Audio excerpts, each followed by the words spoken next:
आता पेट्रोलचा खर्च विसरा, घरी आणा इलेक्ट्रिक स्टायलिस्ट इलेक्ट्रिक गाडी। 100% भारतीय बनावटीची इलेक्ट्रिक्स ईव्ही इलेक्ट्रिक गाडी आता उपलब्ध। 5 वर्षांची वॉरंटी, आकर्षक कलर्स आणि स्पोर्ट्स डिझाइन। एकदा चार्ज करा आणि 100 ते 140 किलोमीटर पर्यंत रेंज। अत्याधुनिक सर्व्हिस सुविधा, लोन सुविधा सुद्धा उपलब्ध।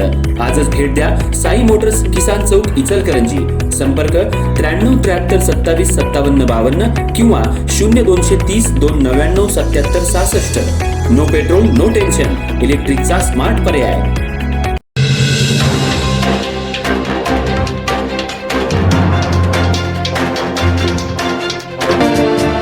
कलंगूट गोवा इथं 14 जून 2026 रोजी पहाटे झालेल्या कार आणि दुचाकीच्या अपघातात कलंगूट पोलीस ठाण्यात कार्यरत असलेले पोलीस कॉन्स्टेबल केतन गावडे यांच्या मृत्यूला कारणीभूत ठरल्याप्रकरणी कोल्हापूर येथील संशयित साजिद खलील शेख या पर्यटकाला कलंगूट इथल्या पोलिसांनी हिट अँड रन प्रकरणात आजन्म कारावासाची तरतूद असलेले भारतीय न्याय संहितेचे कलम 105, 281, 125 ब सह मोटर वाहन कायदा कलम 134 अ ब, 185, 196, 192 या कलमांअंतर्गत गुन्हा दाखल करून त्याला अटक केली होती।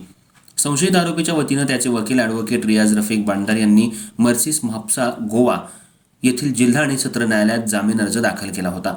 जामीन अर्जाच्या सुनावणी दरम्यान ॲडव्होकेट रियाज बांडार यांनी केलेले युक्तिवाद आणि दाखल केलेले उच्च आणि सर्वोच्च न्यायालयाचे न्यायनिवाडे विचारात घेता जिल्हा आणि सत्र न्यायाधीश तथा fast track court Merces Mapusa Goa यांनी संशयिताला योग्य त्या अटी आणि शर्तींवर जामिनावर मुक्त करण्याचे आदेश दिले। या प्रकरणात ॲडव्होकेट रियाज बांडार यांना त्यांचे सहकारी advocate Yasin Pendhari, Aziz Nadaf, advocate Sachin Korvi, Parvez Mujawar, advocate Zaid Mulla, Sahil Shaikh यांनी मदतनीस म्हणून काम पाहिलं।